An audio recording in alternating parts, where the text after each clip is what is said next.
चल पोरी घे पिझ्झा खाऊन. सुट्टी असली की असं सुचतं तुला काहीतरी टाक त्याच्यावर जे पिझ्झा आपल्याला कधीच माहित नाही ते या लेकरांना माहिती. पिझ्झा सॉस टाकल्यावर एकदम टेस्टी लागतो म्हणते पिझ्झा. मग घे खाऊन पिझ्झा. आमच्या वेळेस नव्हतं बाई असं पिझ्झा बर्गर काहीतरी. सुट्टी असली की असं सुचतं या लेकरांना आणि दिवसभर खाण्यातच दिवस जातो. लागतो काय चांगला पिझ्झा. मी पण नको नको म्हणता म्हणता यांच्यासोबत पिझ्झाची टेस्ट घेतली आणि पिझ्झा तर एकदम भारीच होता बरं का. छान होता. कधी मध्ये खायला काहीच हरकत नाही. आणि मग पिझ्झा खाल्ल्यानंतर आम्ही गेलो बाहेर.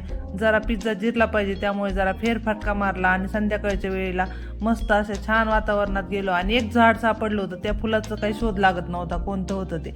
कमेंटमध्ये नक्की सांगा तुम्हाला जर माहीत असलं तर. आम्ही मोबाईलमध्ये सर्च केलं पण आम्हाला काही सापडलं. येताना मग ईश्वरीला खायचा होता केक आणि मग केकची पेस्ट्री घेऊन आलो आणि तिला म्हणलं घे मग सेलिब्रेशन करू. तर केक कट केला आणि बर्थडे नव्हता तरी पण बर्थडे साजरा केला. हॅपी बर्थडे ईश्वरी.